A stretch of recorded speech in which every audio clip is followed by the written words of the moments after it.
Seguimos en el canal público y de la Universidad Nacional de San Juan y tenemos el agrado de recibir a Daniel Durán, el secretario general de APUMS, uno de los tantos gremios que tiene San Juan, uno de los gremios también que tiene participación en nuestra universidad y que se ha visto atacado, ¿no?, por las palabras de Javier Milei.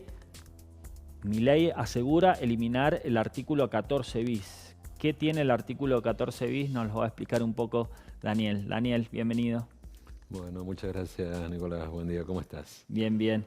Bueno, ¿qué repercusiones, qué palabras se pueden decir? ¿Se puede eliminar tan fácilmente los sindicatos como lo propone el libertario? Bueno, a ver, es un tema que tiene cierta historia, digamos. El artículo 14 bis, que es el que funda los derechos laborales, que después se fueron traduciendo en sucesivas leyes de protección al trabajo. Protección al trabajo cuyo rol legal tenemos los sindicatos e institucional. Este artículo bis se plasmó en realidad en la Constitución modificada por Perón en el año 49. Después vino la revolución, la destitución del gobierno peronista, y lo único que sobrevivió de esa Constitución del año 1949 son los derechos laborales, que están plasmados en el artículo 14 bis, que entre otras cosas establece la institución, la representación sindical, la libre afiliación, el derecho a afiliarse a los sindicatos, entre muchos otros derechos laborales. Fácil no es, ¿por qué? Porque nosotros en nuestro país tenemos lo que se llama una constitución rígida. Es decir, para modificarla hay que cumplir con ciertos pasos constitucionales que exigen mayorías especiales, hay que convocar una asamblea constituyente, etc. Yo acá lo que advierto de parte del candidato que sorpresivamente ha resultado con mayor intención de voto en las PASO. Vale la pena aclarar esto porque a veces escucho ganó, no se ha ganado nada. Las PASO ha determinado una intención de voto de los frentes o de los candidatos que van a participar en la contienda de octubre, en la contienda electoral, por supuesto.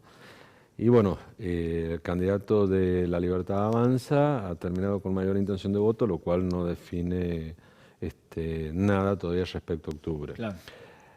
Yo lo que advierto es que hay un discurso que tiene más que ver con una imagen que se ha ido generando en la sociedad respecto a la representación del rol sindical, más que con la realidad, digamos. Es un discurso que está más orientado a movilizar emotivamente el voto y no racionalmente. Por supuesto, esto produce una crisis, esto produce una tensión entre lo que dice el candidato y lo que efectivamente puede hacer.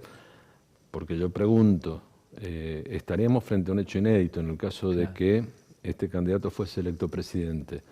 Digamos, tendríamos un presidente que no tiene gobernadores, que no tiene intendentes y que en el mejor de los casos podría llegar a conquistar 7 bancas en senadores y creo que 39 o 40 en diputados. Y estamos hablando de que la eliminación del artículo 14 bis responde a un proceso constitucional que es bastante rígido, que incluye las 2/3 partes del Congreso, que incluye la convocatoria de una Asamblea General Constituyente, que también tiene una mayoría especial. Es decir, no es tan simple. Me parece que es un discurso bastante demagógico destinado a lo que quiere escuchar un sector de la sociedad que no está debidamente informada. Bien. Y en cuanto a los otros candidatos, ¿qué modelos llegan a proponer y cómo puede llegar a impactar en los gremios en general? Bueno, hay, por supuesto que hay desde 2 de las fuerzas políticas que han participado o que participan y que tienen expectativas reales de ser electas, hay más explícita o implícitamente 2 cuestiones subyacentes. El arancelamiento de la educación, o la privatización del sistema educativo, y está también subyacente el castigar, digamos, a los sindicatos como si fuesen la cuna, digamos, de todos los males del problema del trabajo. Y en realidad, ir por los sindicatos, en definitiva, no es más ni menos que ir por el bolsillo del trabajador. Digamos, el sindicato, ¿a quién representa? Representa al trabajador en relación de dependencia, sea del sector público de la economía o del sector privado de la economía. Quitarle representatividad a los sindicatos implica dejar al empleado expuesto directamente a una relación muy asimétrica de poder, digamos. ¿Qué relación de poder puede tener un trabajador que solamente dispone de su fuerza de trabajo frente a la fuerza que tiene el empleador, sea Estado o sea sector privado? Entonces, acá el modelo de dos de las fuerzas políticas para mí es muy claro, sobre todo es mucho más claro en el caso de Milei. Van por la concentración extremada de capital en determinadas manos, es volver a la Argentina del siglo XIX, por decirlo. Ustedes han escuchado ese versito que éramos el quinto país del mundo, claro. Éramos el quinto país del mundo, lo que pasa es que había 2 millones de argentinos que vivían en la miseria y un grupo de 100 o 150 argentinos que vivían en la extrema opulencia. Este era el país del quinto lugar del mundo.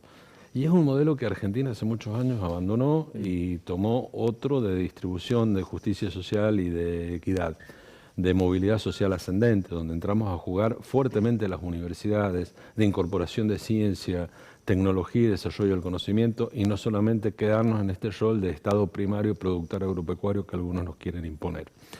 Entonces digo, si yo trabajo en el sector privado de la economía y a mí me elimina la representación sindical, quedo demasiado expuesto ante el trabajador y logro un efecto que el capitalismo y el ultraliberalismo quiere, que es bajar los costos de producción para maximizar la ganancia de ciertos sectores. Claro.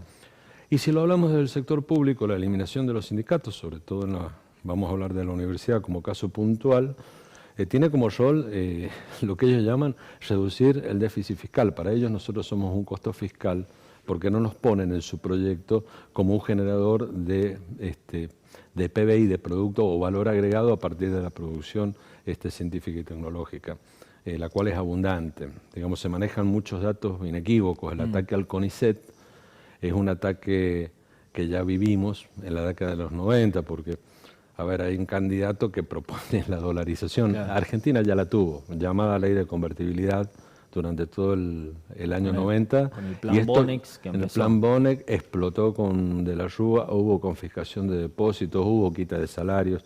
Digamos, esta es una historia que ya la conocemos y por ahí los sectores más jóvenes, digamos, esta franja etaria que ha llevado o ha acercado tantos votos a la Libertad Avanza, que son argentinos de entre 16 y 30 años más o menos según las segmentaciones etarias que se están haciendo, y no recuerdan o probablemente no vivieron la experiencia de los 90. Nosotros que tenemos unos añitos más sabemos lo que pasó con la dolarización de la economía argentina.